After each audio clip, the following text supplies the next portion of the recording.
And it is time to get started.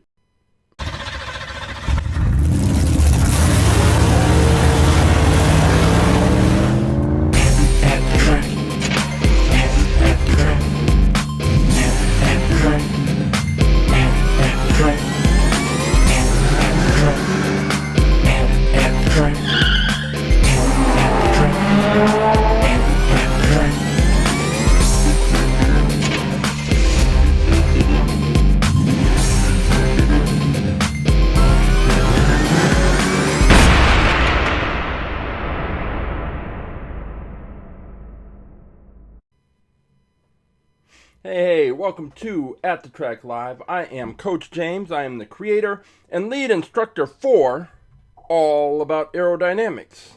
What is All About Aerodynamics, you ask? Glad you asked, even if you didn't ask. All About Aerodynamics is a science program where I use Hot Wheels cars to teach kindergarten through 6th grade students about a range of science and physics-related topics, including but not limited to friction, force, aerodynamics, drag, lift, Isaac Newton and his 3 laws of motion, kinetic energy, potential energy, elastic force. After we have conducted all kinds of experiments, had discussions, driven home the concepts and ideas, then and only then do I bring in about 400 different Hot Wheels cars, and each student has the opportunity to select a Hot Wheels car they think would be fastest in a series of races based on everything they've learned in the course. Once they have selected their cars, they weigh their cars, they test the speed of their cars, they check the year the car was manufactured, they check the materials the car is made from.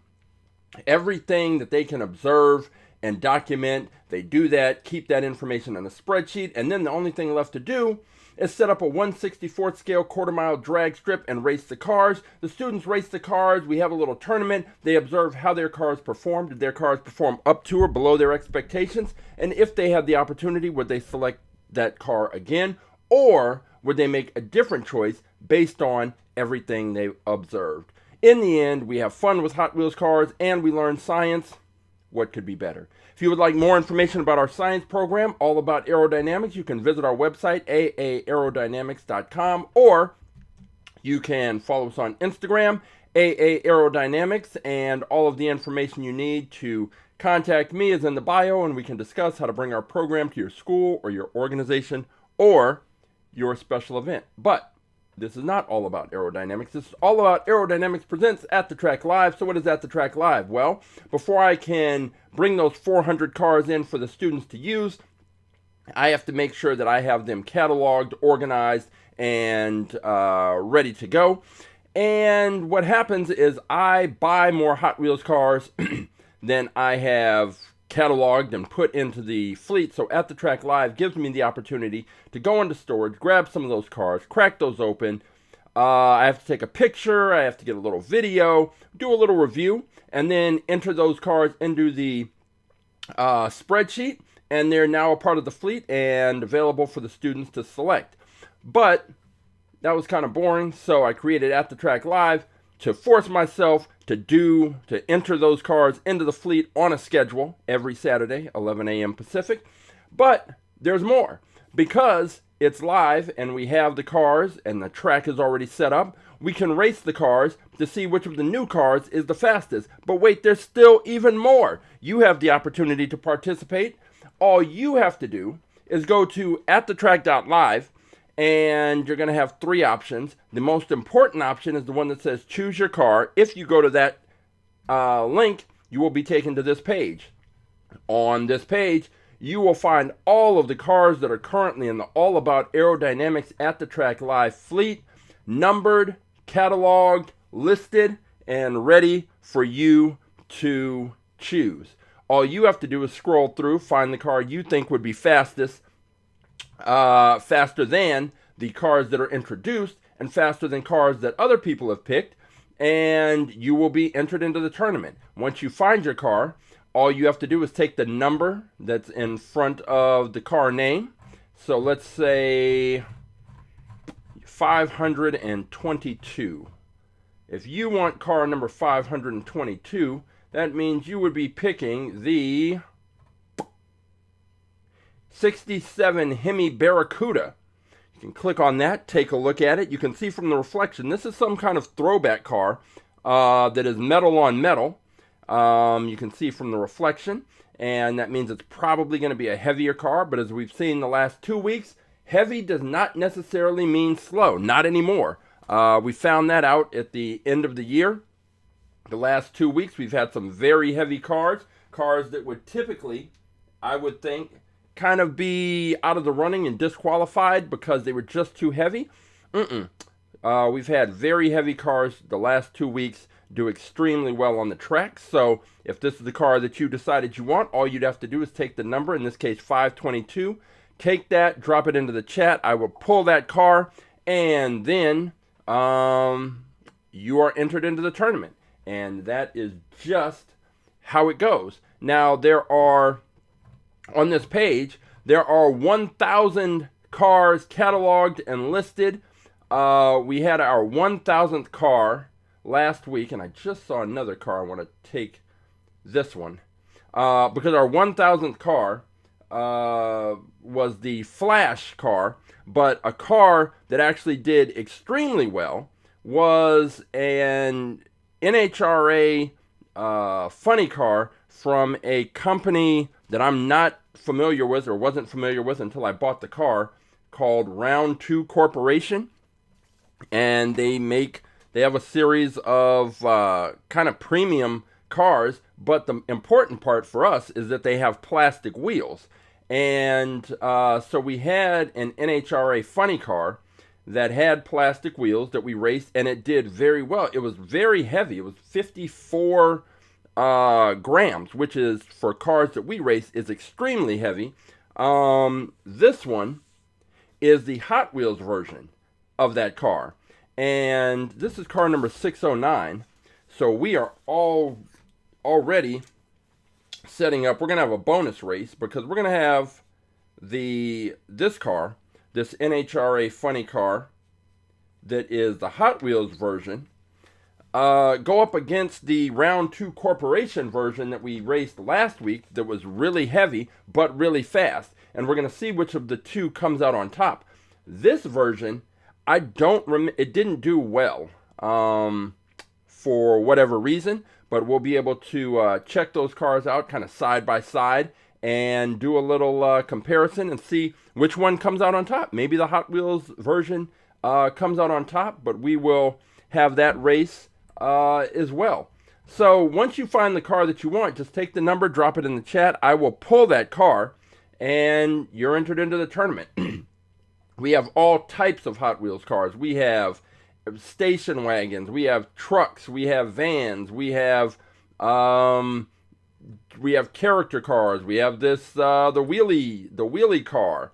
We race this one, this wheelchair car. We have cars modeled after actual cars, fantasy cars. We have pretty much cars from the 70s, 80s, 90s, 2000s.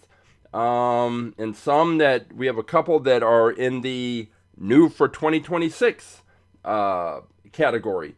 So any type of Hot Wheels car, and there's a few Matchbox cars sprinkled in. Any type of Hot Wheels car that you can think of, we have some version, or if we don't have the exact car, we have something pretty close. And all you have to do is find the car that you think can compete, and we'll take it to the track. So on this page, there are 1,000 cars. I said once I got to 1,000, I would make a new page. So after today, the cars that are entered in will finally have a second page. So you'll end up scrolling through 1,000 cars, and if you can't find exactly what you're looking for, you're going to have the opportunity to go to a second page. And even in this area, I see some cars that, like this one, this Mach-It Go, seems like it would be a perfect car for the track. I don't remember how it performed, but this seems like a solid car that I would consider picking. This BMW 2002, I like this car a lot. I don't think it did very well on the track, but just from a design perspective, I really like. I like the colors. I like the shape. The wheel choices. It's a great looking car. So just so many different styles and types of cars. And if you can find the car that's faster than the other cars that have been picked, then you will have the opportunity to become our fastest in fleet car, because your car will get to take on our champion.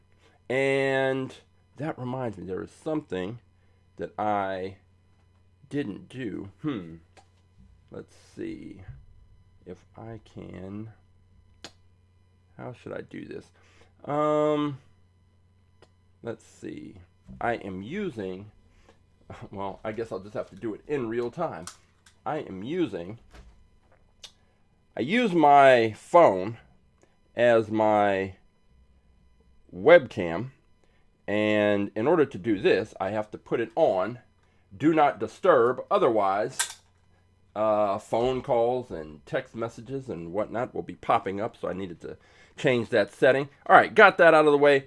So if you have the car that wins today's tournament, you will get to take on our fastest in fleet car, and our current fastest in fleet car is this one. It is the RD09, and the RD09 has been our fastest car, the fastest car in our fleet for about the last month and a half or so. It has beaten every car that's challenged it. It has impressed me because, as I mentioned multiple times, the back end of this car with these two wings, I thought that was going to be a problem, and that was going to prevent this car from really getting consistent launches, but I was wrong, and the car has gotten consistent launches and has been consistently beating out every car that it has faced to this point. So the RD09 is legit, and it is going to be the car that we're going to see if we can take out with the cars that get introduced and the cars that have been picked by viewers. Christopher's going with car number 753. And Virgo, Happy New Year's. No, I think it's scheduled to arrive today, and our mail doesn't usually come in until the afternoon. So with my luck, it will be right after we finish, and I go out there, and it'll be by the door. But definitely looking forward to that. And if not today, if there's no if the doorbell doesn't ring for the delivery, then definitely next week. But I definitely appreciate that. Let's see. Christopher says he just picked up Ford Model A Custom 31, the Polestar, that truck that we had a couple of weeks ago, the Instant Boost and the Drift Box. Interesting that you mentioned that, because we have let's see, 1229. Then I will have to check around, because I just checked last before I came in, and yesterday. I will have to look into that. So let me see. Our first car that we are going to introduce is this one. It's the one that Christopher just said that he just picked one up, and it is the Drift Box. And I grabbed this just a couple of weeks ago, or no, maybe about a week ago. I happened to be in a store that usually doesn't have many new cars or different cars, but had this one. And on the back it says Drift Box, born 2025, El Segundo, California. Designer Hot Wheels.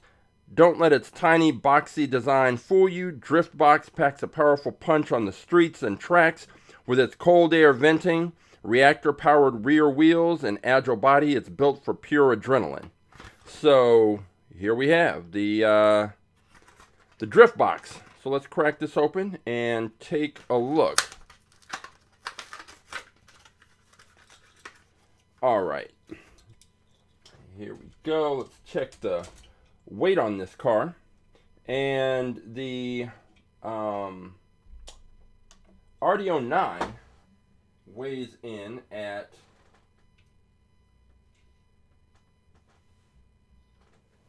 38.1 grams, and that is it's a couple of grams heavier than what we tend to identify as the sweet spot, which is usually between 32 and 36 grams.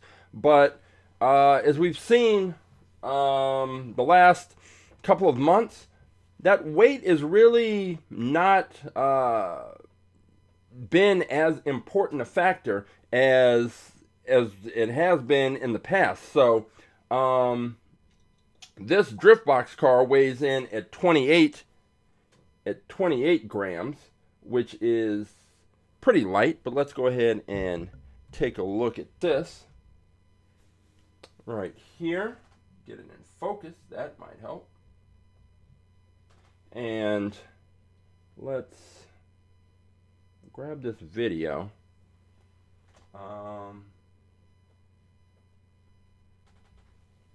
And it's a compact car. I like the fact that it has the flat back end. It's got the wing up at the top.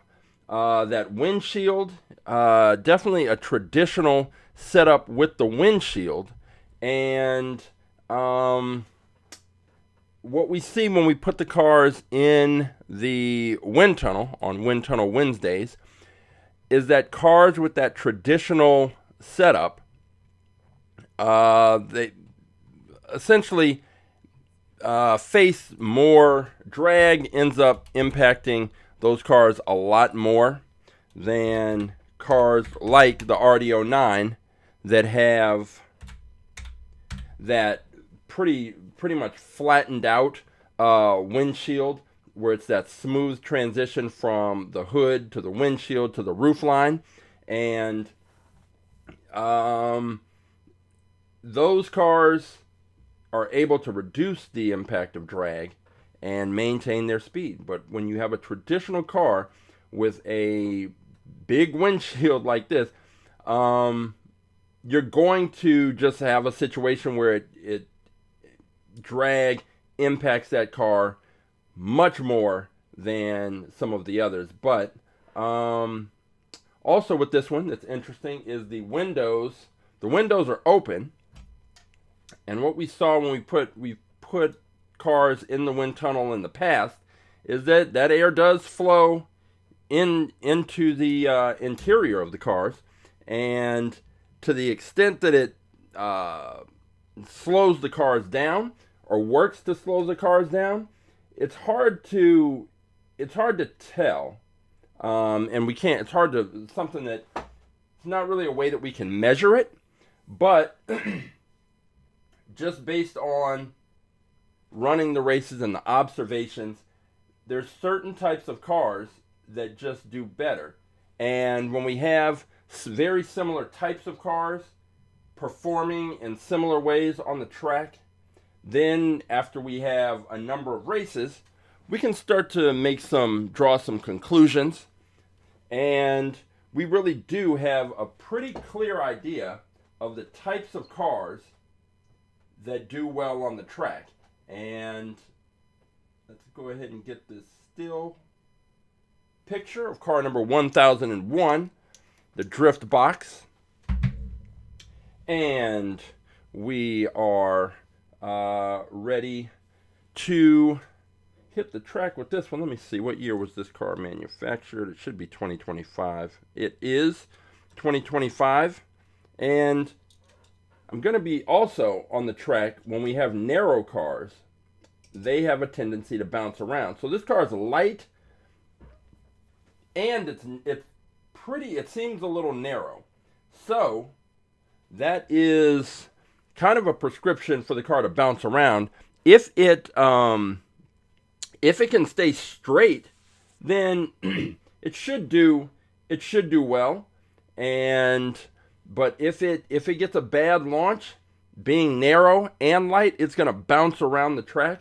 And when cars bounce around and from side to side, they experience Isaac Newton's third law of motion. For every action, there's an equal and opposite reaction.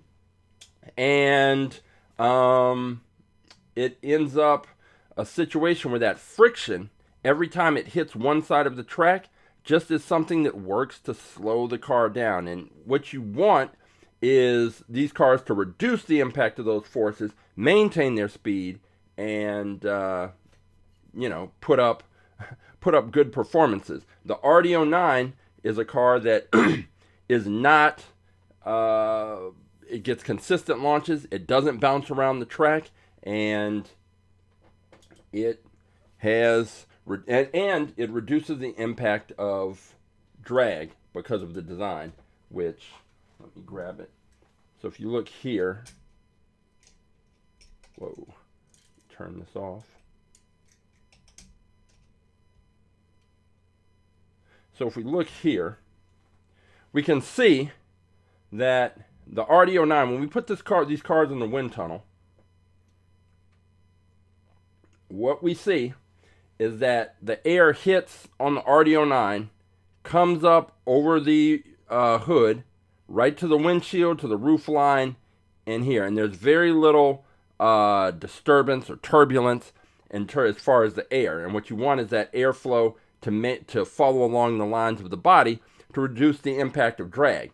With a car like this, a traditional car, the air is going to come, it's going to hit the front grille, then we can usually see in the wind tunnel, high pressure kind of builds up there, then the air will come up over the hood, and then it'll hit this windshield. Then it'll kind of build up there, and then it'll have to go up over the windshield to the roof. And usually for traditional cars, right around this area is where we see the air start to break away from following the lines of the body.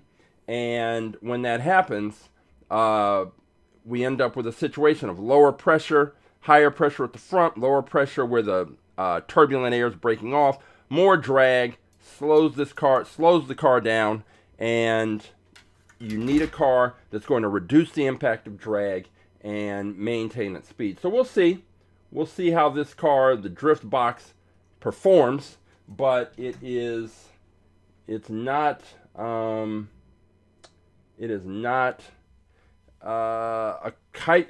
type of car that usually does well. But there's a first time for everything.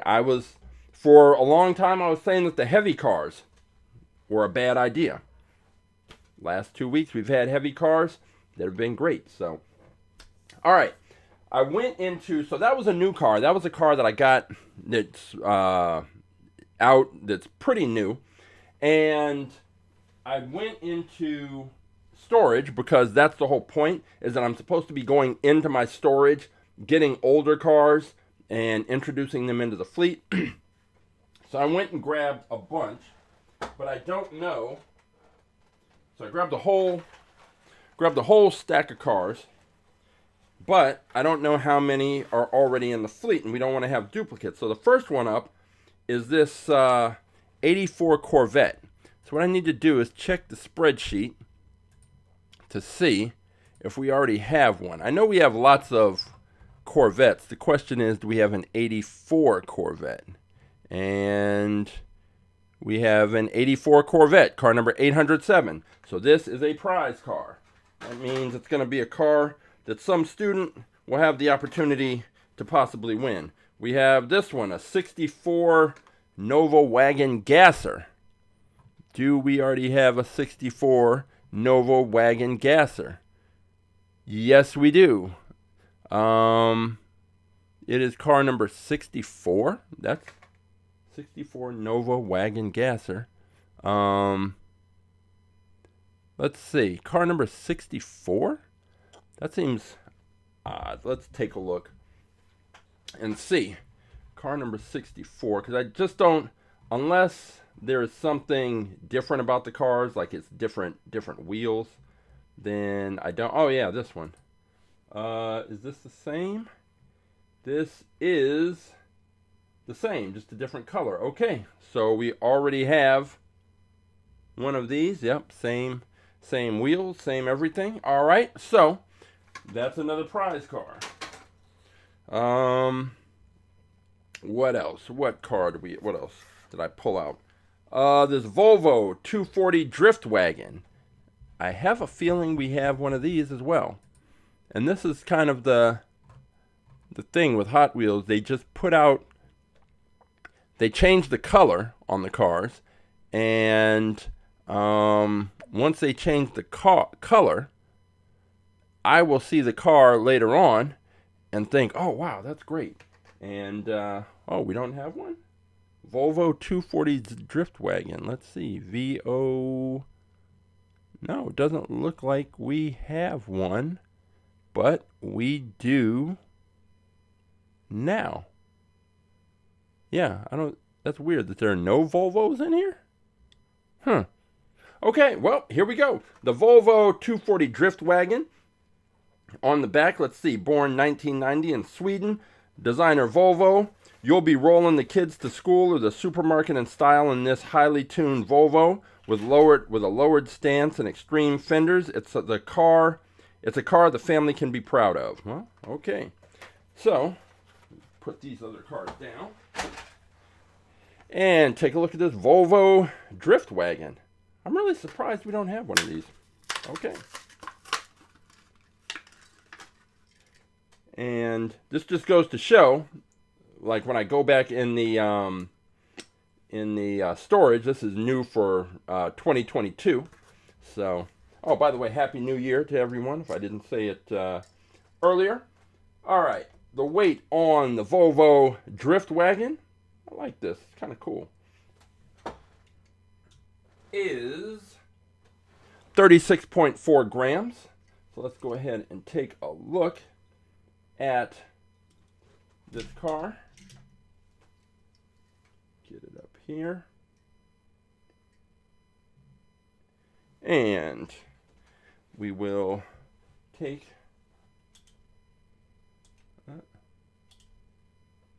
look at this right here. The Volvo 240 Drift Wagon. I like the oh, okay, right there on the sides. Like you can see, this is very, very subtle. Usually Hot Wheels aren't that subtle, but you can see all the logos and things on the side, but the way they did the color, it kind of blends in so it doesn't stand out. I might as well get the video right now as the car is spinning and turning. Here we go. Take a look at this. This is a nice looking car. Yeah, I like the fact that they were very subtle with this. As it comes around, you can see all the logos, and it's the kind of thing that I didn't notice when I first looked at the car.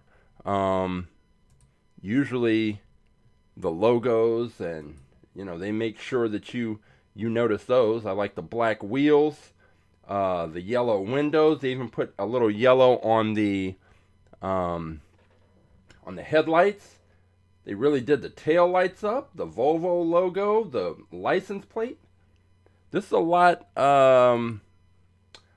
more detail than we typically get on a lot of these cars, especially just the mainline cars. As far as how this car will do, how I think it'll do on the track, it's got that flat back end, that kind of taller, I want to say wing, but part that comes off of the back of the car. And the weight, it's kind of at the top end of our weight range for kind of that sweet spot that I mentioned. But I don't see anything that suggests this car can't do well. I think if we get with the car, I mean, we only have the drift box so far. We have the drift box, we have this one, and then we have some viewer picked cars. And I think if this one is going up against a standard kind of traditional car, that it should do well. And it is... Oh, wait. So wait, Christopher says, oh, there's dogs in the back of the car. Oh, right there. Hang on, let me see if I can get them in focus. There are, right there, there are 2 dogs in the back of the car. That is a first. We've had cars that have surfboards in the back. There's another car with a little go-kart in the back. We had the car from Breaking Bad, the Pontiac Aztek, that had Walter White's sunglasses and hat in the back. But this is the first time we've had a car that has dogs in the back. Thank you, Christopher, for pointing that out. Interesting. So yeah, I think this car has a good shot to do well on the track. This is the Volvo 240 Drift Wagon. And maybe I'm getting that car confused with this one, this Nissan Maxima Drift Wagon, which is this one. So maybe that's why I thought we already had one in the fleet. So we have one Drift Wagon, just not the Volvo Drift Wagon, and I like this car a lot.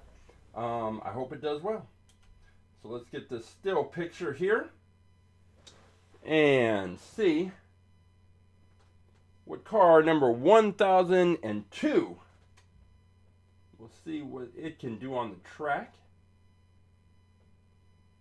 And go here. And let's check this out.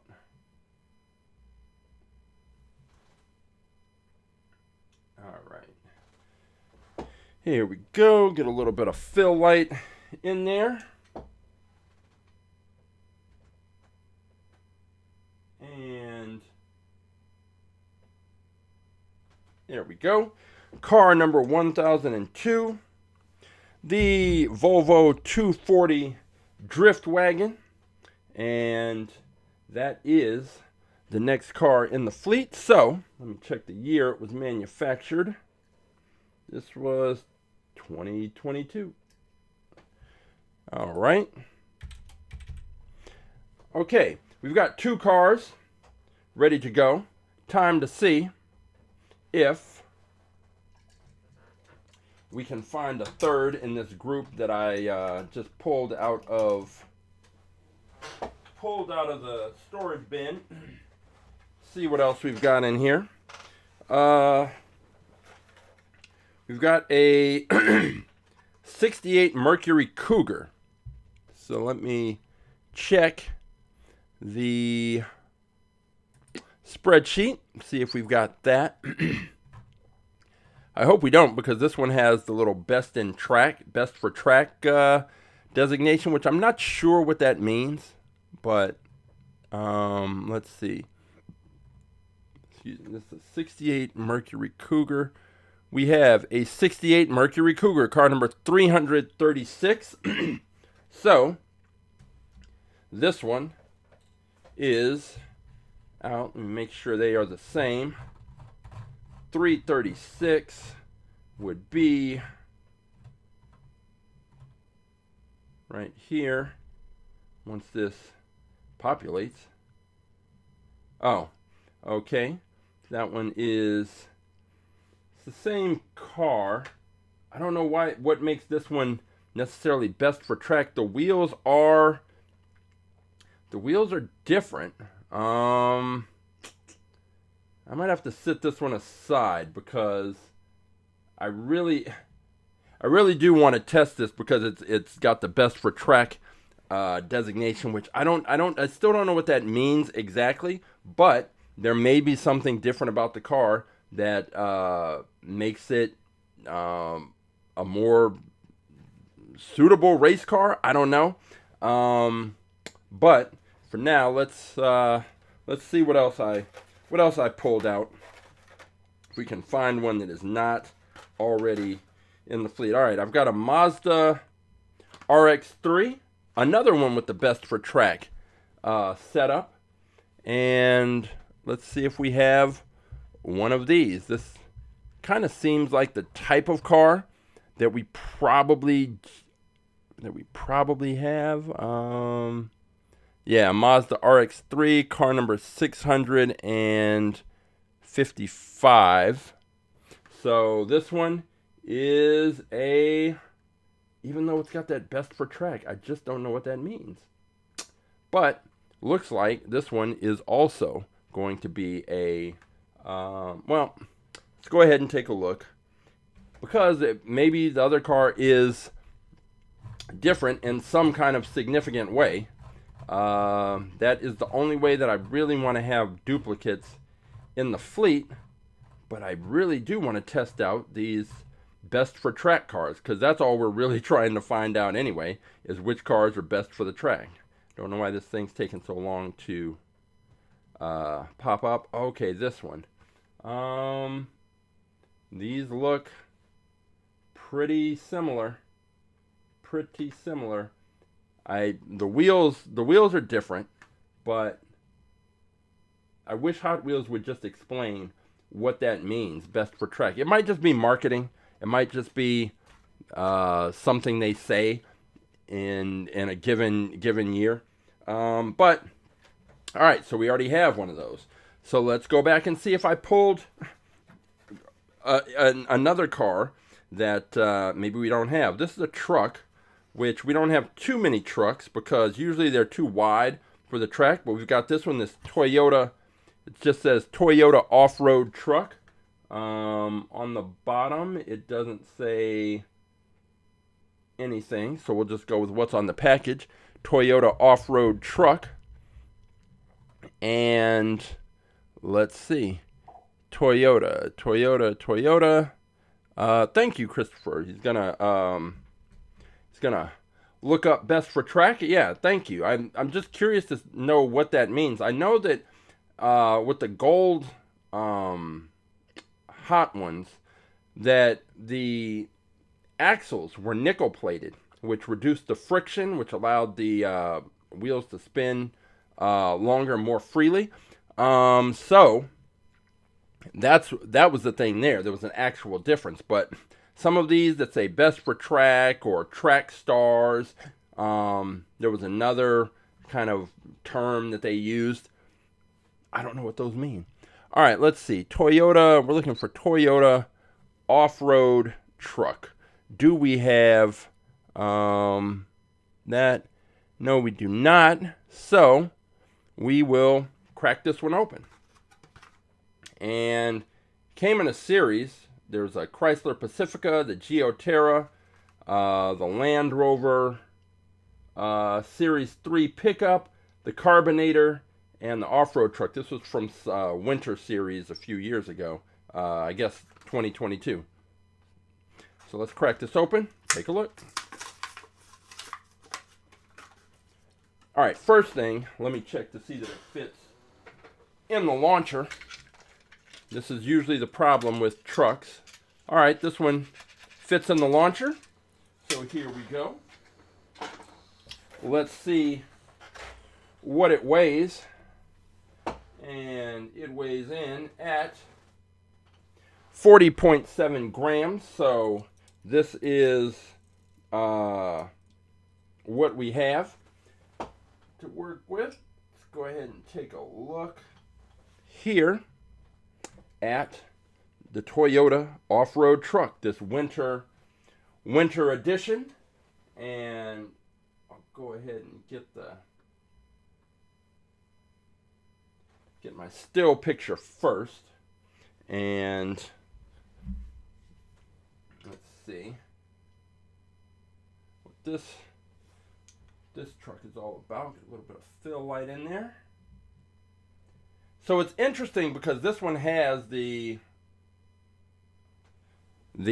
off-road wheels, And I don't think that we've still, to this point, had a car with these off-road tires do well. This might be the first, or it could just be another truck with oversized wheels that gets beaten early in the tournament. It's hard to say, but we will check that out as we enter in car number 1003 into the fleet. It is the Toyota off-road truck. So let's check this out. 1003 Toyota off-road truck. And I think that aerodynamically it's, pretty sound. The angle and that transition from the hood to the windshield, that doesn't seem like that's going to be a problem. If we put this car in the wind tunnel, I'm not sure what happens at the back part once that the air flows across the roof after it passes the back of the roof. What happens with that kind of open truck bed, and then it's got the spare tire there in the back. There is no front windshield, so the air will pass into the cabin. I don't know. I'll have to look and see if the back is also open. If so, then the air should flow pretty much right through. Come up here across the roof. Should flow right into the cabin and possibly flow out. There's a little roll cage in there, and it looks like on the back end there's still some plastic elements, but there are openings where the air could be able to pass through. Now the question is whether or not this air easily flows through, or whether or not it gets kind of trapped in there, because that's just anything that impedes the flow of the air over the vehicle, over, under, and around the vehicle, is likely to kind of slow it down. And that is not something that we want on the track, obviously. And especially in a close race, you really don't want any of those factors, whether it's gravity from the weight of the car, drag, and friction. You want to minimize those forces to allow the car to keep its speed up. So we'll see what happens with this one. So we've got our Toyota off-road truck, which is going to try and be the first car with these off-road tires to do well on our track. We have the Volvo 240 drift wagon, and we have the drift box. So two drift cars. Oh, I didn't even look at. Oh, so the back end of this. It looks like this tire sticks out just a little bit more. You can see there, sticks out just beyond the back end of the truck, which means the rounded part of this tire is going to be the only point of contact on the with the launching blocks. So it'll be interesting to see what kind of launch this truck actually gets. And okay, so with the best for track, they don't have the faster than ever wheels, and so it's kind of so we still don't know. So yeah, that's what I meant earlier. Yeah, the faster than ever wheels are the ones with the nickel plated axles that reduce the friction, allow the wheels to spin more freely. But best for track, I don't know what that means. All right, just like the track stars, don't know what that means. Just marketing. I guess they have to, they have to sell toys. They have to come up with things. So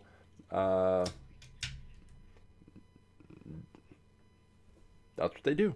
All right, let's see. So we have 3 cars. We need more. So let me go back to this group that I pulled out and see if we have these cars in the fleet or if we don't.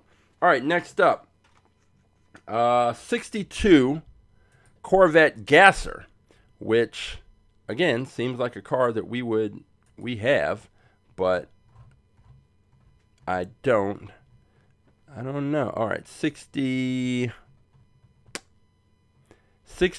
Corvette Gasser. We have one. Car number 858. So we introduced it not long ago. This is a prize car. What do we have here?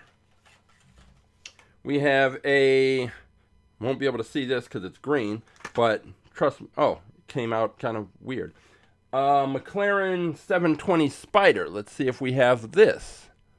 I think if we do, this is a Matchbox. So if we do have one, I'm pretty sure it's probably going to be a Hot Wheels version. McLaren 720S Spider. That is car number 733. So let's check that out, because if it's a Hot Wheels car, then we're good, because this is Matchbox. So there's some difference with those cars. So 733. 1,000 cars. That is it's pretty significant. I mean, I know there's people with huge collections, more than that, but the fact that they are all sort of organized and cataloged, I wish there was a search function, but not much I can do about that. It's not up to me. Okay, so let's look at this one. Is that I'm trying to think. The wheels are different. I'm trying to tell just by the look if that is a Hot Wheels car or if that is also a Matchbox.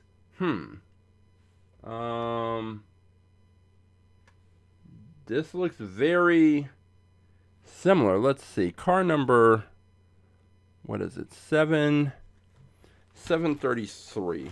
I'm going to just grab it and we'll see. No reason to speculate.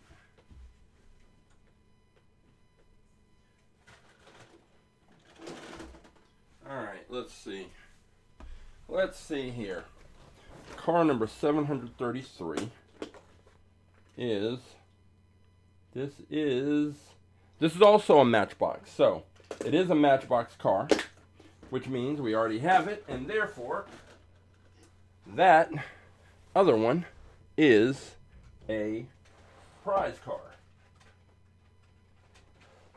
All right, prize car.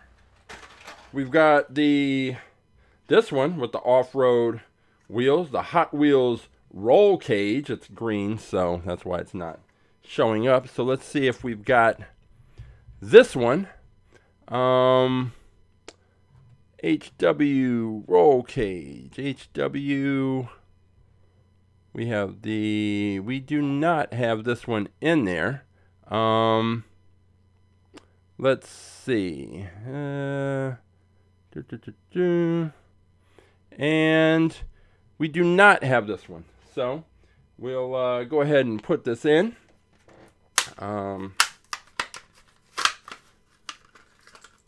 Yeah, it's Christopher is saying that when you're searching on there, it's taking a little longer for it to load up. Yeah, when I've gone on there, I've noticed that. So it's not necessarily something I can do something about. I think they may be having some service issues. Or hey, we added in 5 more cars to take it to 1,000. That's a lot of images on one page, but we're gonna now have a second page starting today. So we'll see if that takes a load off of the page. But I have a feeling it's just the service providers having maybe some issues. Okay, so this roll cage weighs in at 28.7 grams. It's a very interesting looking car. It is an off-road vehicle, which just like the Toyota off-road truck, has those off-road wheels. But this one is much lighter and has a very kind of unique little minimalist design, and I think it has a chance to do well. Now, I'm looking at the back end, and that's not exactly blowing me away and giving me a ton of confidence.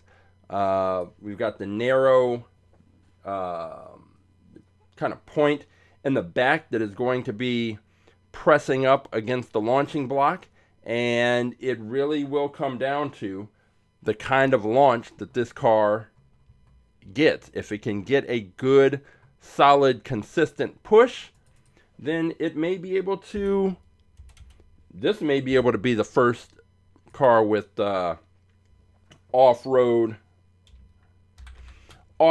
wheels that take some races on the track. And I suppose if we race this one against the Toyota truck, at the very least we're guaranteed to have one car with off-road tires win a race.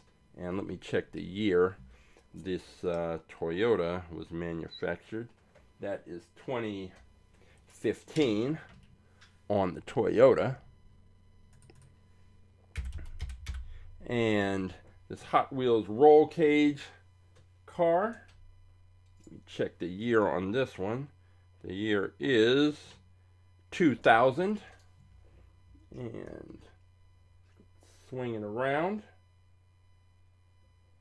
Definitely an interesting car, especially given the fact that it doesn't weigh much at all. So there is that, because I think usually when we have the cars with the off-road tires, they're bigger, they're trucks typically, and they tend to weigh more. So this is a unique situation where we have the off-road tires and the car is light. So who knows what that will mean on the track, but let's get this still picture here of the Hot Wheels roll cage.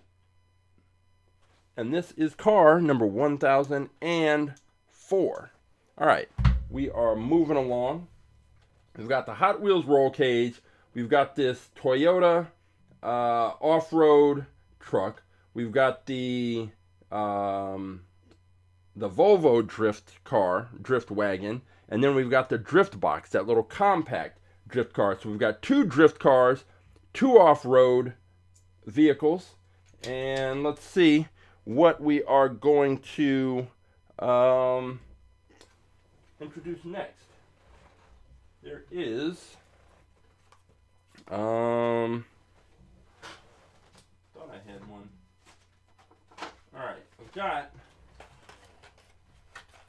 I've got another Matchbox car, a 1994 Mitsubishi 3000 GT. Let me check again to make sure that this is not one of the cars that we already have. Let's see, 1994. We do not. Oh no, we already have one. 1994 Mitsubishi. That one says 300 GT.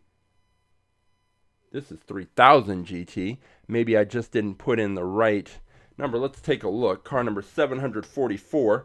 Oh, is that? Oh, I can look right here. That's in that same batch that I just pulled out. 740. Actually, it is. Yeah. Right here. Let's see. Is it a Matchbox? It is, which makes this other one a prize car. All right. So we've got prize cars all around. 1994. And that is meaning that I pulled out a bunch of cars. I need to grab some other cars, and I'll grab Christopher's car. It was 753. All right, I'm going to grab Christopher's car. I'm going to grab a couple of more that we can hopefully don't already have in the fleet. Let me get down, 753. And I will grab that NHRA Funny Car, and then I will be right back in just a minute.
Okay, all right, let's see what we've got.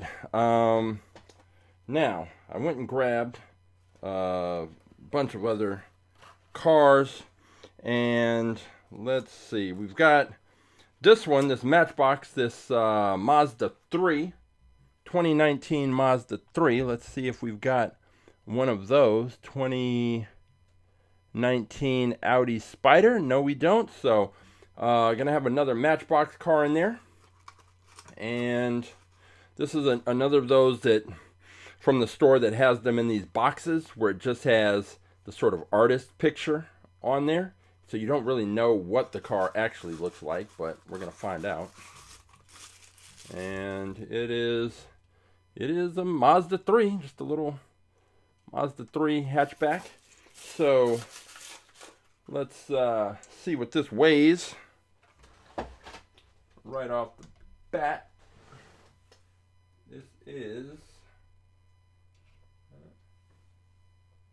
33.1 grams, and that is sort of traditionally in that sweet spot. But what we've got is a Matchbox car, and Matchbox cars, we haven't figured out the reason why, but Matchbox cars tend not to do as well on the track as other cars. So I don't know why that is.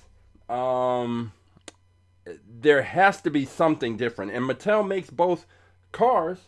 So why one is always sort of consistently faster than the other? There has to be something with the actual materials being used. We've had Matchbox cars that have great aerodynamic profiles, so it may or may not be related to that. I don't know what it is. The wheels are definitely different, and the Matchbox wheels have these little grooves around the edges, but that's not the part that's making contact with the track. So I don't see what that would have to do. Although it must make a little contact with the track, because the Matchbox cars, I don't know if it comes across on the video when we're racing the cars, but there's like this little buzzing sound that the Matchbox cars make, and it's definitely distinct. And I don't know if that has something to do with why the cars don't perform as well, because they've got these different wheels. It's a mystery. But the Matchbox cars typically just don't do as well.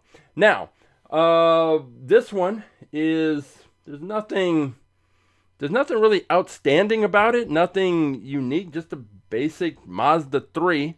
I'm not overly, the fact that it's a Matchbox already makes me think, it's probably not going to do much. But one thing that I do know for certain about the Matchbox cars is the proportions. The proportions are exact to the actual cars, whereas Hot Wheels cars tend to be a little wider, a little stretched out, give them a little more cool stance and design. Matchbox cars tend to be very much, they keep the right proportions and dimensions and all of that. And as a result, this car seems pretty narrow. And like I mentioned with the drift box, narrow cars and smaller cars have a greater chance and tendency to bounce around the track. And when that happens, it's no good. It's no good. You cannot win a race bouncing around the track against a car that's staying straight. So that friction will come into play, take your car down, and that'll be that. So we have the Mazda 3, which is, I'm sorry, what was the year on this one? It was a 2019 Mazda 3. And I hope this car does well and surprises me, but I really think this is just as basic a car as you can get, and I'm not excited about it. I don't like, it's just so basic. But hey, maybe it will surprise me, and maybe it will do something big. The year for the manufacturer is 2020. And I don't know why and what this means, but it looks like on the bottom of the car, there's a little elephant right there. Don't know why. Right there, see? Not sure why there would be an elephant on the car, but I don't know if an elephant, is the symbol I want on a car that I'm hoping to be fast in a race. But there it is.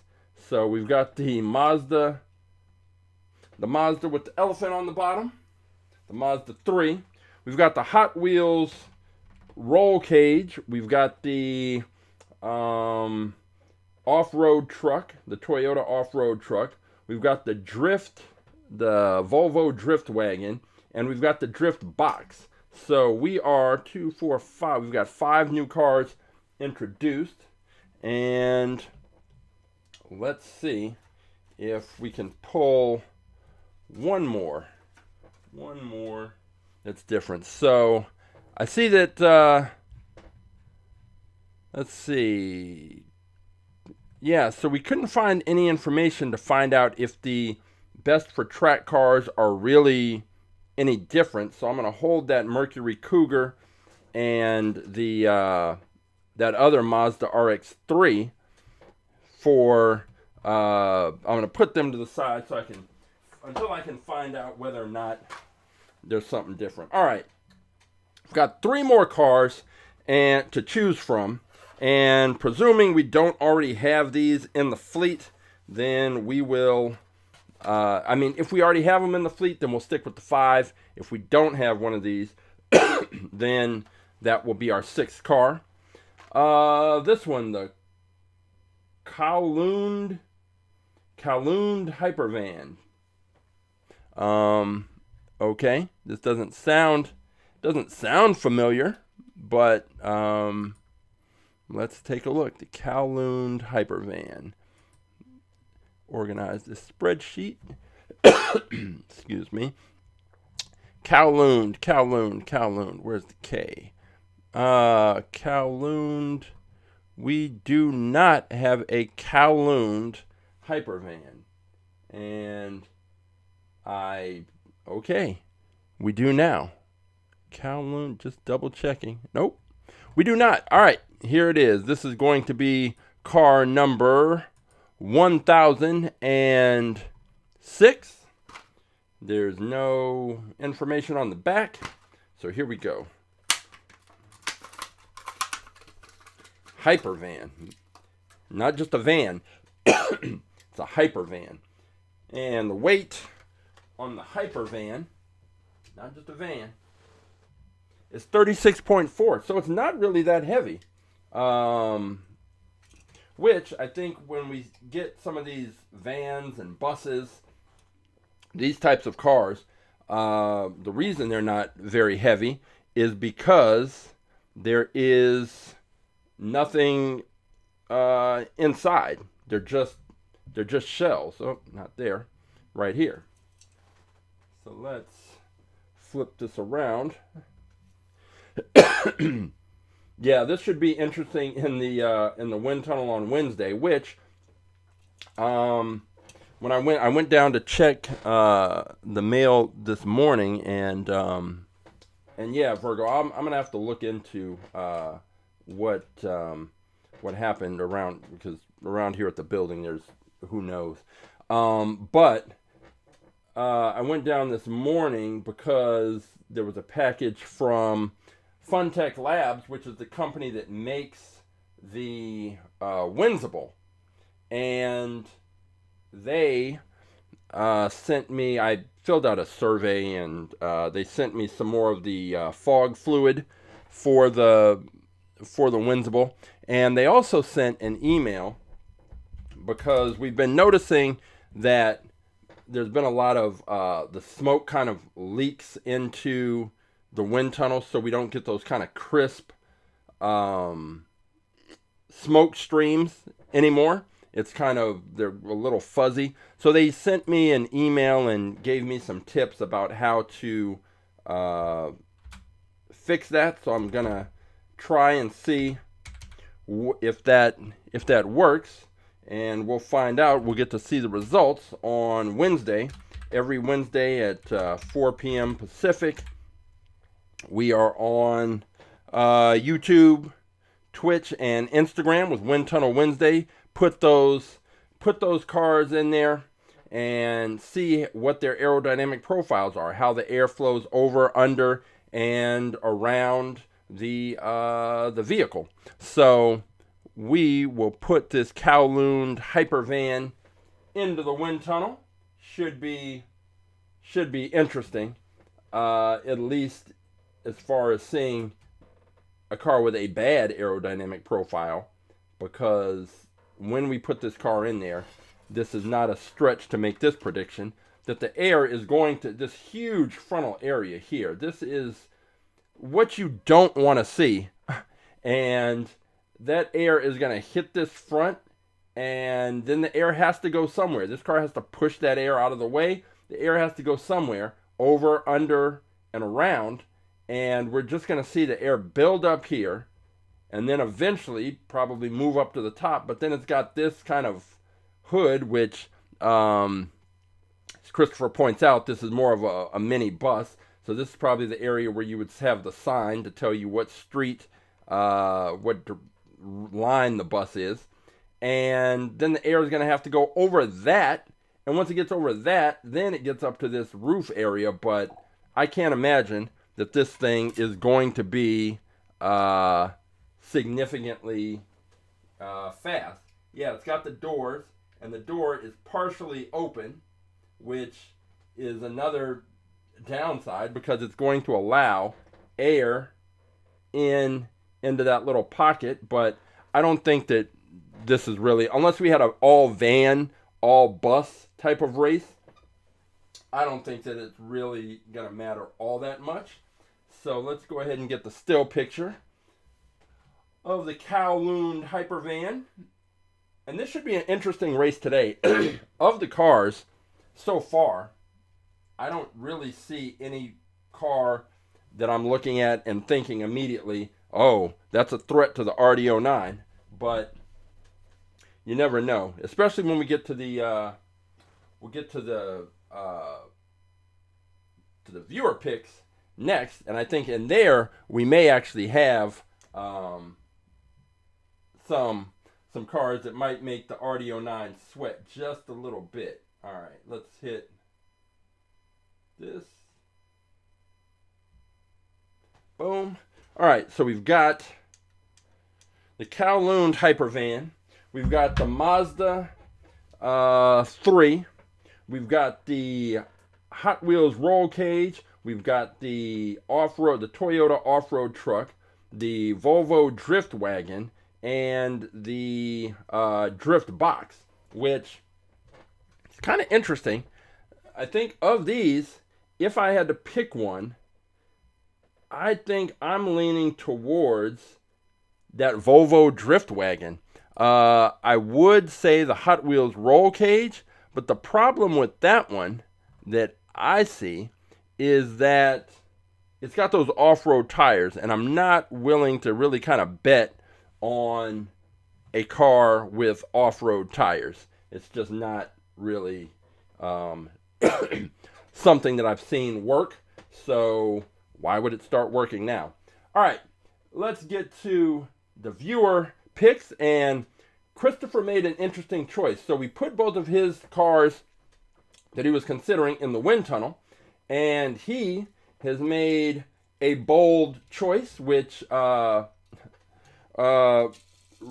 was talking about on Wednesday. That sometimes you gotta, making a safe choice isn't really the move to win these races. You sometimes have to make an out-of-the-box pick, and that car might flame out, but you never know. That car might also be a sleeper.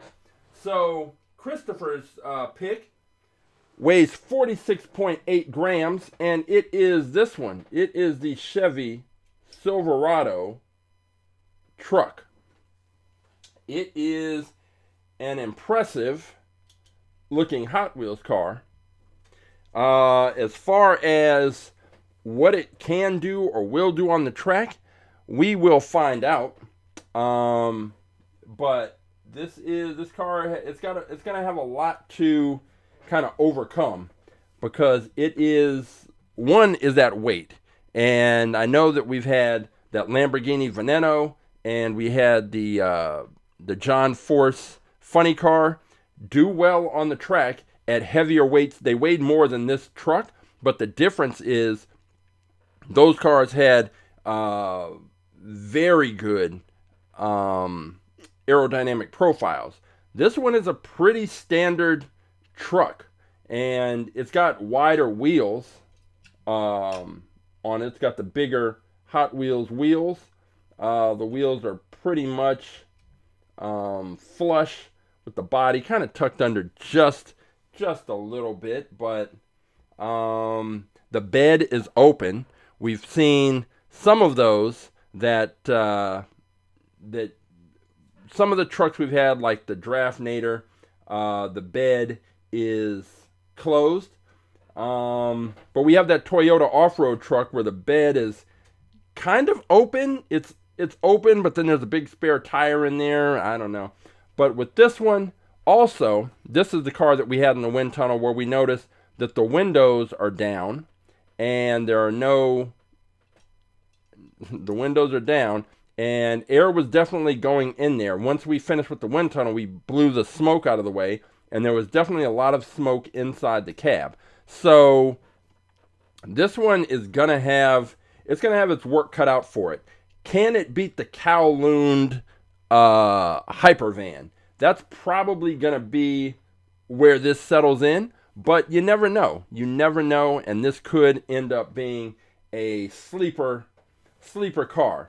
Now, Roughshods pick is weighing in at a very light 30.6 grams, and it is this one, the Monteracer. And I think that this is now, if I have to pick again, but now I'm considering all the cars that we have today. This would probably be my pick. I would expect to see this car in the finals. Probably, I think, if I had to guess right now, I would probably say it's going to be the Monteracer against that Volvo drift car. And I think this Monteracer should take it, because we had it in the wind tunnel. It's got a very good aerodynamic profile. There's nothing on top of the car to really obstruct and interfere with the airflow. It does have the little driver's canopy section area here that's open, but other than that, the air was pretty much just flowing right across this car. And the back end, it's got this kind of flat, these sort of double spoilers coming up that will press right up against the launching block. It's low profile. I think this should be the car. This should be the one that comes out on top. And we are going to find out if that's the case. And I forgot to grab one other car. Hang on. 609.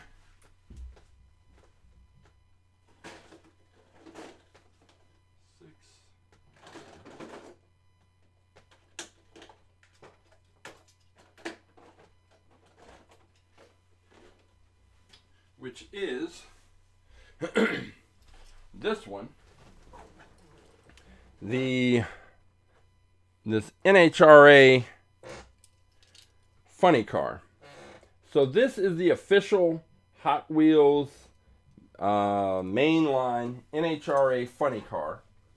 And that is the car that's the Hot Wheels version of the car. So that Round 2 Corporation, the car that we had in the mix last week, this is their version. This is their version of the NHRA Funny Car. And you can already see how much more narrow the Hot Wheels version is. When we look at the wing, or the back area, on the Round 2 version, each of these kind of fins, there's 4 separate fins. With the Hot Wheels version, they're all connected. There's a piece of metal connecting these, and so it's got a completely different look. The engine in the front, you can definitely see that this version is wider, it's longer, it's heavier, and you can just see the differences. But they are both modeled after the exact same style and type of NHRA Funny Car. Wow, this one, I'm just noticing that there are also decals and on the inside of these fins. They have all the sponsor logos. I see the Mission Tortilla logos, but take a look, like right there on the inside, they've even done that. So this brand, while I haven't heard of it, I like the fact that it's got premium cars with plastic wheels, but the price is just high. And I think this car was about $6 or $7, and I'm not looking to spend $6 or $7 on these cars. But what we are going to do, and here's another thing, so the wheels on the round 2 version, the front wheels are tiny little disc wheels, smaller than even the Hot Wheels disc wheels, and the Hot Wheels disc wheels are not what's on this version. This version has bigger wheels at the back, but kind of standard, well, it's a little smaller Hot Wheels wheels in the front, but not disc wheels.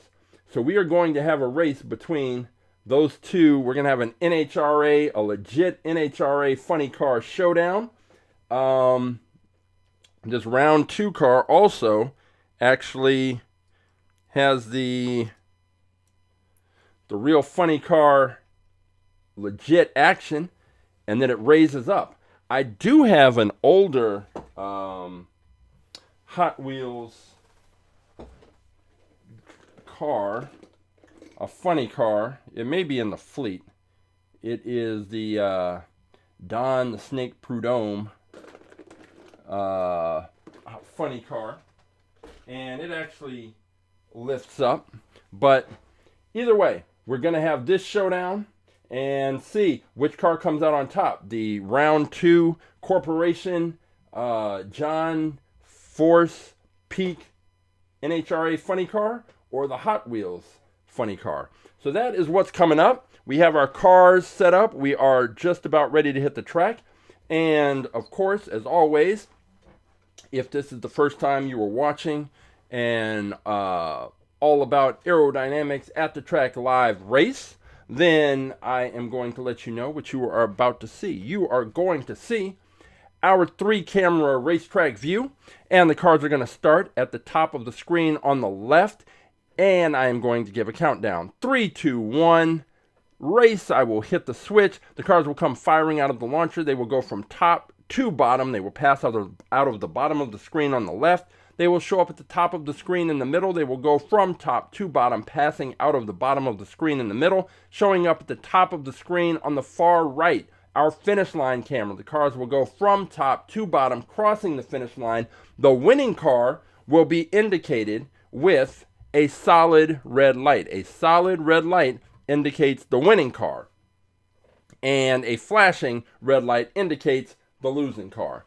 The cars will switch lanes after each race, and the best 2 out of 3, the car to take 2 races, will move on in the tournament. If a car crashes and leaves the track, no problem. We simply take that car, take the other car, reset them, and run the race again. If a car crashes twice consecutively and leaves the track, then that car is disqualified, and that is because a car that crashes twice consecutively in exactly the same way probably has some problem related to the design of the car, the launcher, that is not going to be resolved by just running the race over and over again. So you crash twice and leave the track, you are disqualified. Now, if a car crashes and somehow goes upside down or on its side and stays on the track, it still loses.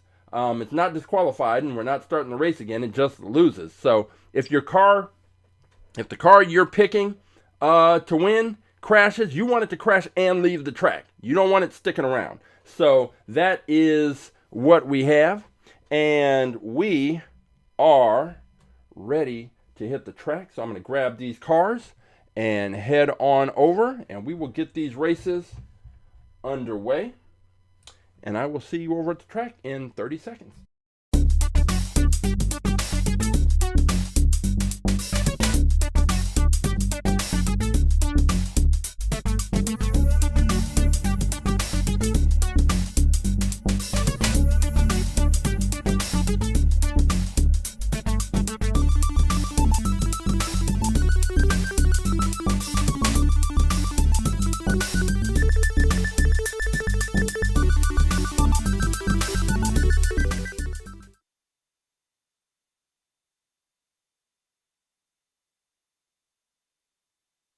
Okay, let me just, of course, double check the audio.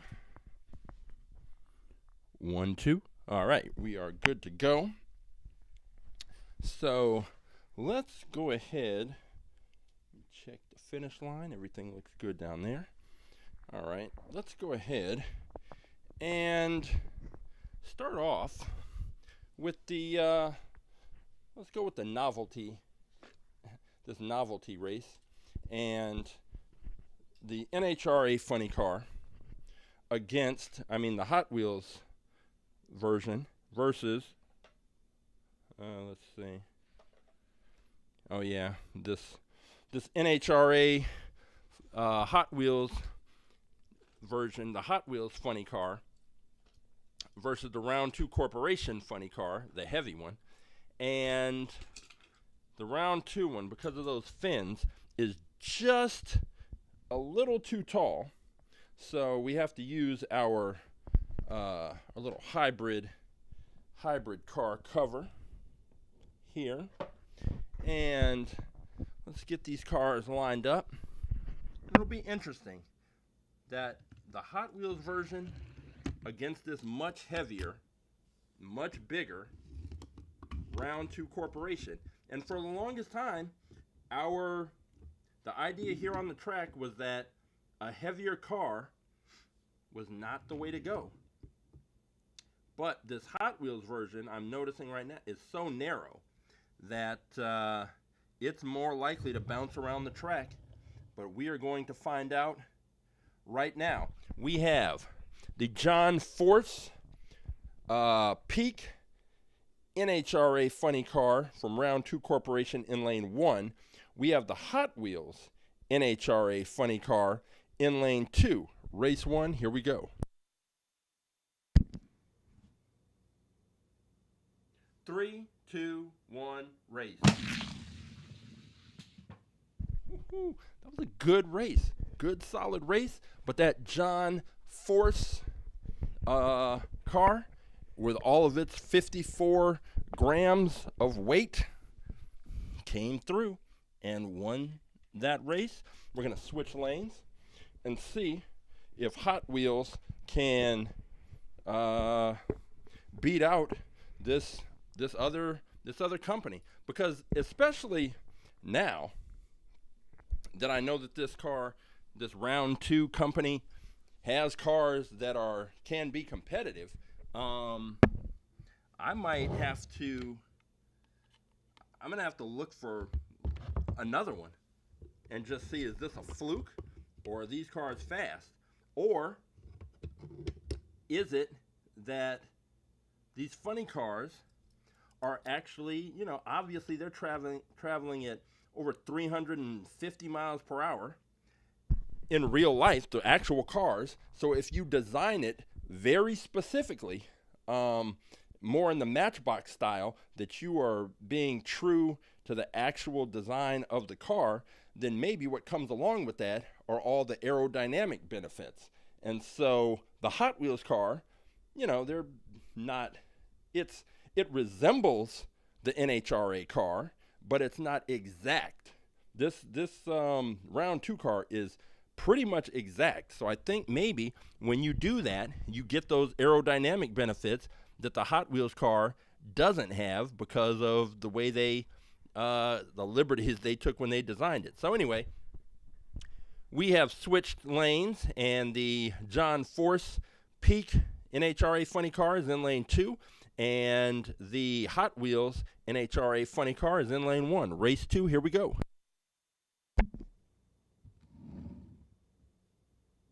3, 2, 1, race.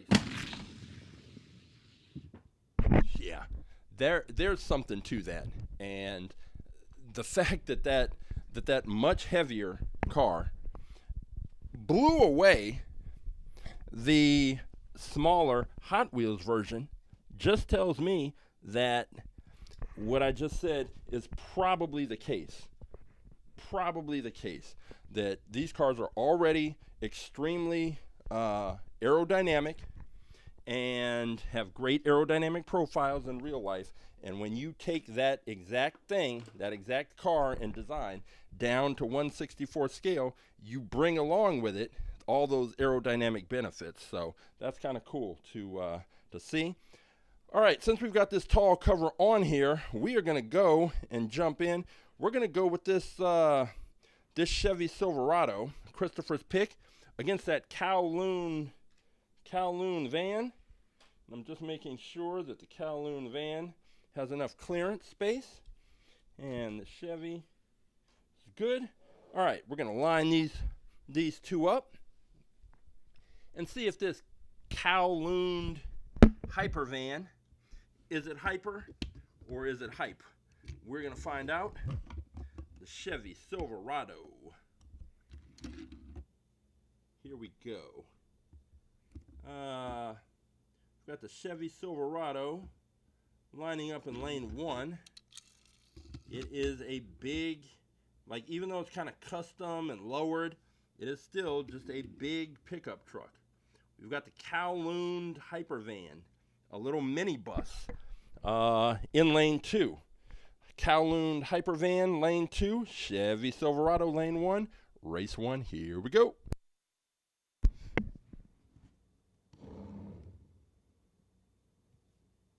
Three, two, one, race. That was interesting. The Kowloon'd Hypervan jumped out to a lead and held the lead for just about 2/3 of the distance on the track, and then it started to slow. And then the Silverado caught it right at the end. And by the solid red light, the Silverado took the race. And with the Kowloon'd Hypervan, what we saw is something that we tend to see, is that cars with bad aerodynamic profiles tend to slow down at the back end of the track. And the Kowloon'd Hypervan had the lead. If all things were equal, it should have maintained that lead, but it didn't. It lost the lead because it started to slow down. So when you ask yourself, well, why did it start to slow down? Well, we know that the weight, it's not a very heavy car, bus, vehicle, but we know that it has a terrible aerodynamic profile, just looking at it, that huge, all of that frontal area. So the gains that it had at the beginning of the race, it lost because the drag is going to impact the car.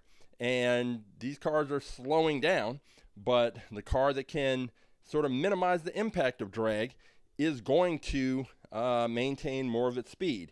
And this van, this Hypervan with that huge front window and the sign on the top, it's just not conducive. But we're going to see what happens in this second race. Kowloon'd Hypervan is in lane 1, and the Chevy Silverado is in lane 2. Race number 2. Here we go.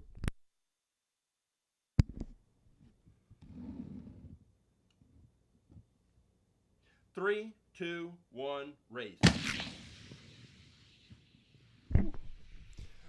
Okay, so the Kowloon'd Hypervan took that race, but we still saw, even though it won by a pretty comfortable margin, we did see that the Silverado was closing the gap towards the end, and that is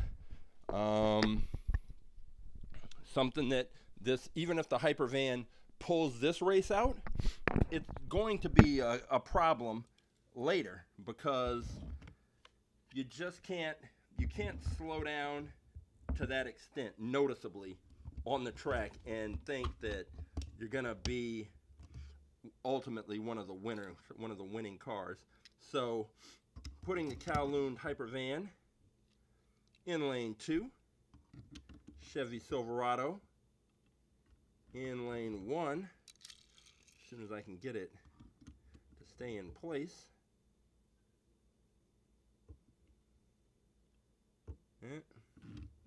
Sometimes these cars don't want to cooperate, but got to get them lined up right. That is key to having a good, solid, fair race. All right, we've got the Chevy Silverado in lane 1. We've got the Kowloon'd Hypervan in lane 2. Race 3, here we go.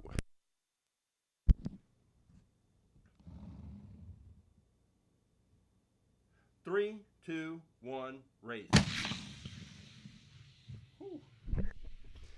And the Kowloon'd Hypervan is exactly what we saw in the previous race. It took the lead, it had the lead, and the Silverado started closing the gap toward the back end. It just didn't have enough track to catch up. So the Kowloon'd Hypervan is moving on. We have, next up, we might as well go with, so we have two drift cars, and we have two off-road vehicles. I guess we can go off-road, and see which one comes out on top. And yeah, we'll do that. We'll go off-road versus off-road. And let me see if I need to use the taller acrylic cover, especially for this Toyota. Yep. And, well, what about the other? Yeah, so we can just keep the hybrid cover there. We will put the Toyota off-road truck in lane 2. And we will put this other one in lane 1. So, let's see. Lane 1. And lane 1 is the Hot Wheels roll cage. And lane 2 is the Toyota off-road truck. So off-road versus off-road. Let's see what happens. Lane 1, Hot Wheels roll cage. Lane 2, Toyota off-road truck. Here we go, race 1.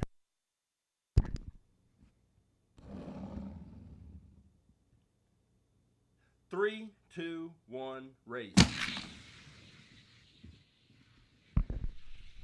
That was pretty close, and I think these, I don't know if these trucks were actually, or these cars were actually fast, or if it's just when you have two slow cars against each other, then they look faster than they are. But the Hot Wheels roll cage took that one.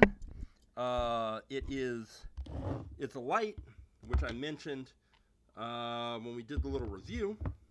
It is light, and it has the off-road tires. But I think of the cars we've had so far race on the track with the off-road tires, this one has the best shot at putting in a quality, solid performance. So let's see which car comes out on top. All right. We have the Toyota off-road truck in lane 1. We have the Hot Wheels roll cage in lane 2. Race 2, here we go.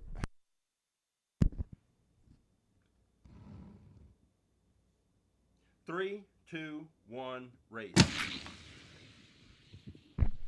Oh, the Hot Wheels roll cage all day by a mile. And look at that, almost coming back to the launcher. Something we haven't seen in a while, but something that we only see from our fastest cars. I made my picks earlier, and I didn't even consider the Hot Wheels roll cage as a contender. But this that was a good performance. I still want to see it against a normal car and not a truck, not an oversized truck. But that was pretty good. All right, let's get rid of the hybrid cover, put our standard cover up, and we are going to go drift car versus drift car. It's going to be the Volvo drift car against the drift box, the little compact drift car. So what will we see? What will we see with these? Should be interesting. We're going to put the Volvo in lane 2, and we're going to put the drift box in lane 1. The drift box is a small car. It's light. It's light. It's narrow. It's short. This could be a wild trip for this drift box car. Hopefully it can stay on the track and make it down. We're going to see what happens. Here we go. Drift box lane 1, Volvo drift car lane 2. Race 1, here we go.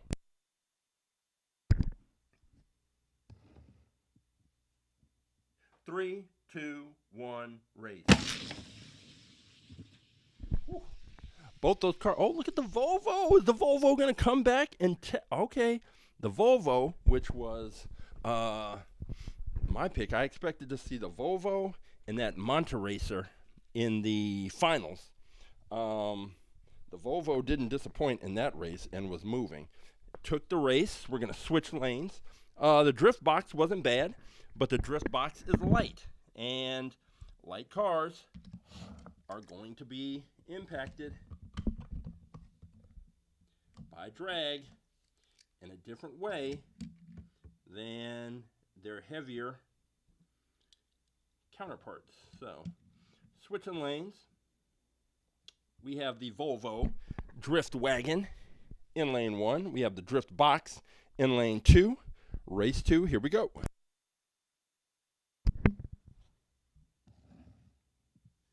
Three, two, one, race.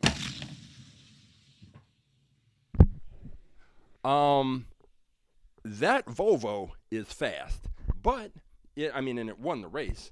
That drift box, no joke. It hung right in there and looked very good. So I like the fact that we've got some cars. We have some cars today. So we are now going to check out the Monteracer Roughshods pick. We're going to check that out against the Mazda 3, the car that I just said was just as basic as white Wonder bread. But let's see if we can be surprised. You never know. Only thing I'm going to be listening out for, is with the Matchbox cars and those little ridges on the wheels, we tend to get this little buzzing sound, this little zzz noise. Kind of cool. Doesn't seem to help Matchbox cars win races, but it is what it is. All right, we've got the Monteracer in lane 1. We've got the Mazda 3 in lane 2. Race 1, here we go. 3, 2, 1, race. And the Mazda 3 explodes into the barrier, flies up, smashes, and hits the camera. Let me make sure, first of all, that it didn't throw the camera offline too much, which it did. It's over here. Let me look at the feed. All right, the feed is pretty straight. Let me grab the car. The Mazda 3. That was a pretty, if you're going to crash big, and it did. So we'll line these cars up again. It, from what I could tell, it hit the barrier here. It hit the first barrier and then flew back. And it's funny because these barriers, these two, which are set to keep the track straight, are wood, and there are definite battle scars on that wood. I mean, wood is chipped up. I need to get in there and touch up the paint, but you can tell where some cars have taken a piece of that, taken a piece of the track home with them. So let's get these lined up again. Let's get this Mazda set up. Now the Mazda needs to stay on the track this time, or it will be disqualified. But hopefully that won't have to happen. All right, so we've got the Mazda 3 set up in lane 2, and we've got the Monteracer in lane 1. Well, it's going to be in lane 1. I've just got to get it to stay in place. Stay put. Stay. Sometimes these cars, and I have to get them pushed up right against that launching block. Otherwise, it's trouble. All right, here we go. Monteracer in lane 1. We've got the Mazda 3 in lane 2. Race number 1. Here we go.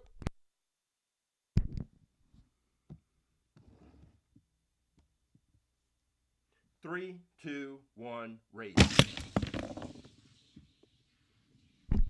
The Mazda 3, once again, explodes into the barrier, ends up on its roof, spinning around, And that's it. That car is disqualified. It crashed twice in exactly the same way, flying off the track. I'm not sure what the issue is, but there's something there, some combination of the car's design, the weight, the launch it's getting, and that's that. So the Monteracer moves on, but we don't really have any idea how fast it is or isn't, because it didn't have an actual competitor to race against. All right, let's go next.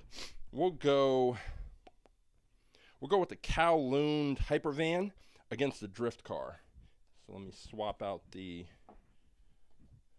cover. Kowloon'd Hypervan, which beat out the Chevy Silverado earlier, but it doesn't really give us an idea about how fast it is, because, you know, it was racing a pickup truck. But here's the thing, we know it was definitely slowing down at the back end of the track. It would get out to a lead and then slow down at the back end of the track. That was fine against the Silverado. That is not going to be okay against this drift car. I don't even know that it'll come down to that. I think this drift car is going to blow this van out of the water, but we'll see. The Volvo is in lane 2. The Hypervan is in lane 1. Race 1, here we go.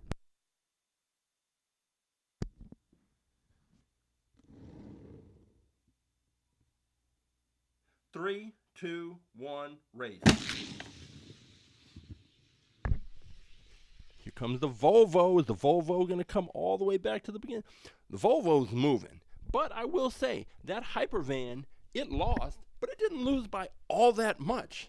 It did not lose by all that much, but it definitely lost, and it can thank its poor aerodynamic profile for that, because there is just no way that that's going to be something that's going to be helpful when your car is that has that much frontal area to basically create a barrier for an impediment for the air to pass over, under, and around. It's not really the thing that works. So let me check. All right, let's get this in place here, and go with the Kowloon'd Hypervan. So the Hypervan is in lane 2, and the drift car, the Volvo, is in lane 1. Race 2, here we go.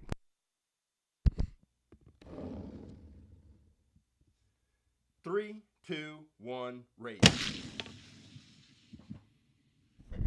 Oh, that Volvo.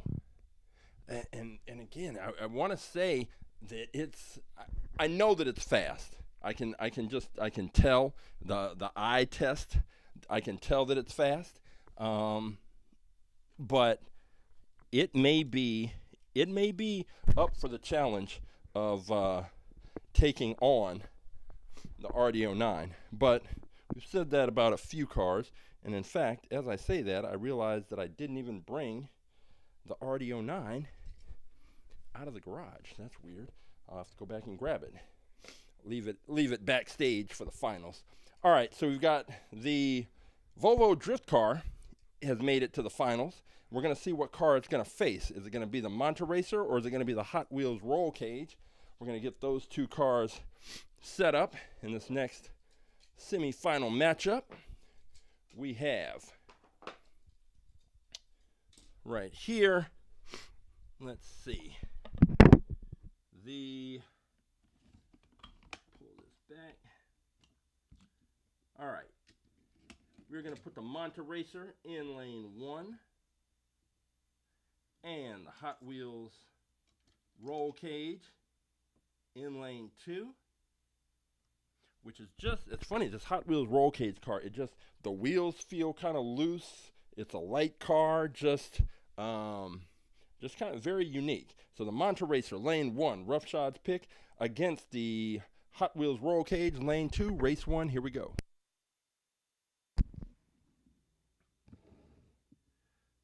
3, 2, 1, race. Hot Wheels roll cage takes it, and it is one win away from moving on to the finals. And it's another car just like the drift car. It's bounced back near the front part of the track, and which is an indication of how much speed the car is moving down the track with. But it is not over. It's not over. Whoa, okay. Keep your fingers out of the way. All right. Here we go. Switching lanes. Putting the Monteracer in lane 2. And the Hot Wheels roll cage in lane 1. The roll cage is trying to be the first car with these off-road tires to actually win a tournament. So here we go. Monteracer lane 2, Hot Wheels roll cage lane 1, race number 2. Here we go. 3, 2, 1, race. Whew. Here comes the roll cage. Rolling, rolling, rolling all the way back near the front. So we are going to have our finals matchup. It is all set. It is going to be the Hot Wheels roll cage against the Volvo drift car. Now this Volvo drift car has looked really fast, and I think this Hot Wheels roll cage obviously is pretty fast, but we are going to find out now which of these cars is in fact the fastest and which one will be taking on the RD09. So we will get these cars set up and see. All right. So I had half of my finals prediction right. I did predict the Volvo drift car would be in the finals, but I thought it was going to be going up against the Monteracer. But the Hot Wheels roll cage had other plans. So we've got the Hot Wheels roll cage in lane 1. We've got the the Volvo drift wagon in lane 2. So here we go. Race number 1. This is the finals.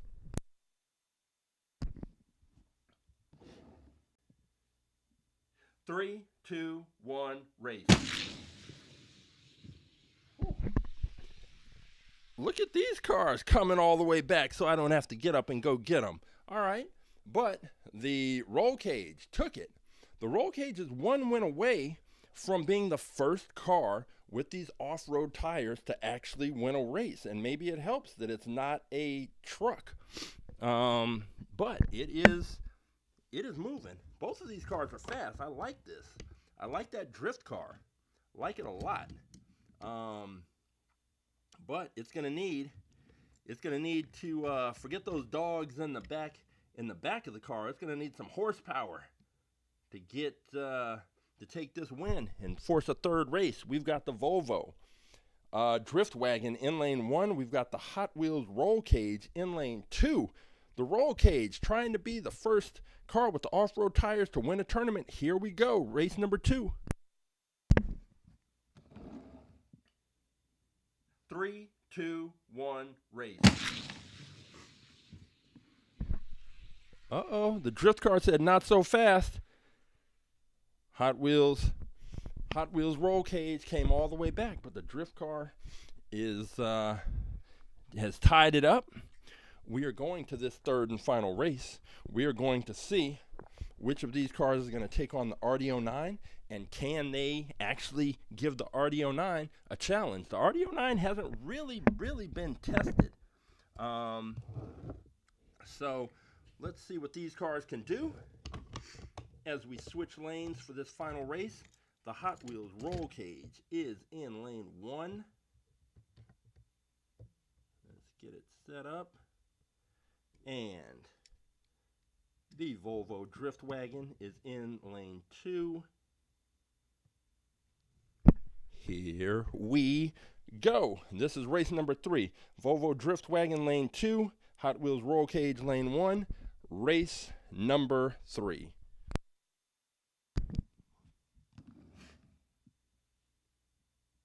Three, two, one, race. And as the cars come back, we have the first car with the off-road tires to take a tournament. It is the Hot Wheels Roll Cage, and it is now going to go up against the RD09 for the fastest in fleet title. Are we going to have our first off-road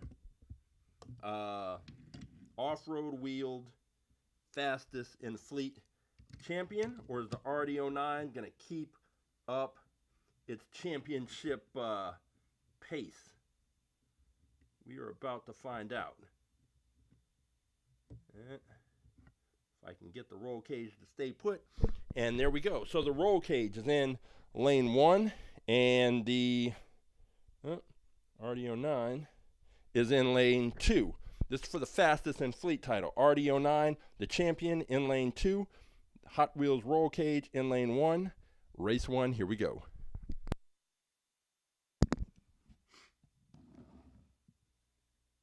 Three, two, one, race. Woo-hoo, the roll cage took it. The roll cage, we're looking at a potential, I don't even know if it's an upset. It's definitely unexpected. So it goes back to that point of this isn't the kind of car, meaning the roll cage, isn't the kind of car that you would typically expect to do well or pick, especially just based on the wheel type. But it goes to show you can't judge a Hot Wheels by the picture, and you got to put these cars on the track. The RD09 has been our champion for the last about 6 weeks, but it's going to have to pull off 2 races in a row, 2 wins in a row, if it wants to keep that title. The RD09 is in lane 1. The Hot Wheels Roll Cage is in lane 2. This is race 2. If the Hot Wheels Roll Cage takes it, it's the new fastest in fleet champion. And here we go, race number 2.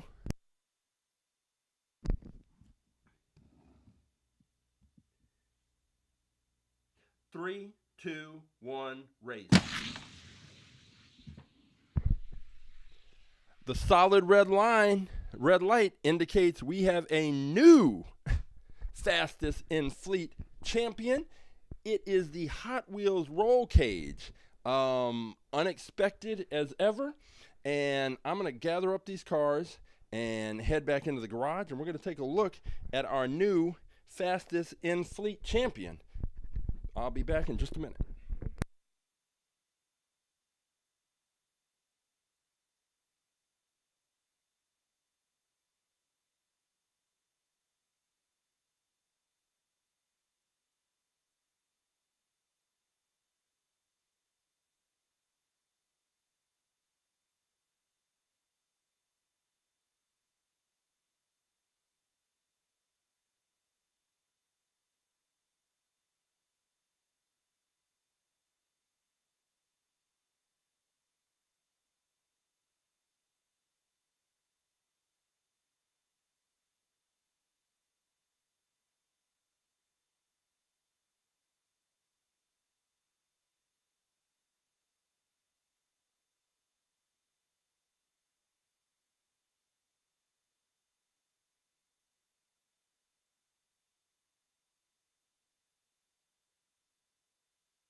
All right, there we go. Had a little minor issue. This is our fastest in fleet champion. Get him in focus right here. This car the Hot Wheels roll cage took out the RD09, and it's the first one that we've ever had that has these off-road wheels, that has done what it did. And really, we haven't had a car with off-road wheels win a race against a like we've had off-road wheels versus off-road wheels, and so obviously somebody has to win. But this is really the first time we've had an off-road wheeled car beat regular standard Hot Wheels cars. And this one did it kind of going away. The RD09 did not get a race out of this one. This one had closer races against the the Volvo drift car, but this is very unique. So it's light, which we already established. We'll put this one in the wind tunnel on Wednesday, and what we'll see is, when the air passes through the grill here, it's going to hit the tires, and then that's going to kind of there's going to be drag there. But as far as the body of this car, there's nothing really to impede the airflow. It's pretty much just kind of roll cage, and the air can flow right through. It's open in the back. There are no little pockets for the air to get trapped in. There are two chairs inside, which do seem like they would prevent the air from just flowing like kind of directly through. But obviously, with the speed this car had on the track, there really wasn't anything to kind of get in its way. The back end, just having this small point here pressed up against the launching block, I thought maybe that might end up with this car having kind of strange launches, but it didn't have any problems with the launches. And we have a new year and a new champ. And this car, it's kind of like with the Formula Solar that had those little disc wheels, and that was the first car with those disc wheels to really do well on the track. And so it kind of changed my thinking about those cars. This is the first one with these off-road wheels to do well. But it's also got to be noted that this is not a truck.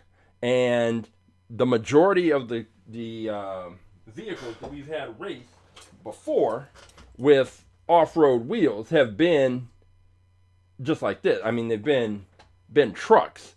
So there is that kind of consideration. But nevertheless, this car is light. It is very fast. And you saw that it was bouncing all the way back to the almost to the starting line. But we hadn't seen that in a while.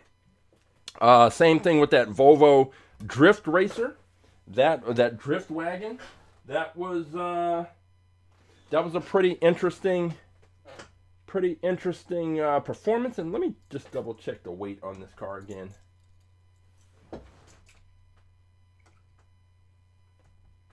It is 28.6 grams.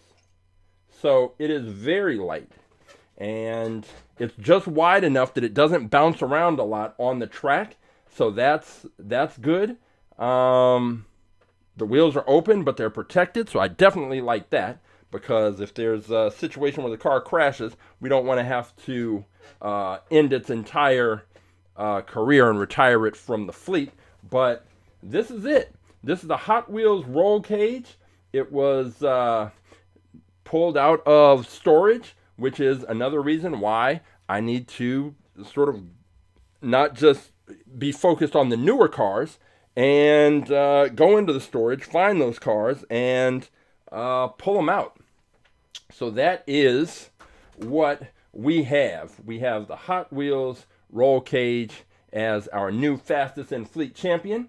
So we will put this car into the wind tunnel on Wednesday check it out, see what we can see, if there's anything that any information we can get from what we see that tells us, oh, okay, now we understand why it performed the way it did, or it might remain a mystery. But it will be racing again next week against a new fleet of challengers, and we will find out if there is a car that's going to knock this one off, or if it's going to come into the new year and remain champion. Let's see. Christopher's got a couple of Aston Martins that he is looking at to also put in the wind tunnel on Wednesday, and I am going to follow the instructions that Funtech Labs sent me and see if we can get kind of clear up the smoke streams and get a little more clear visual picture about what's going on with these cars. And yeah, Wednesday, 4 p.m., we are here, and on Instagram, Twitch, and YouTube. And every Saturday at 11 a.m. Pacific, we're here racing cars. We are up to 1,006 cars, so I'm going to have to add a page onto the website. It will now be the first 1,000 cars, and then a page 2.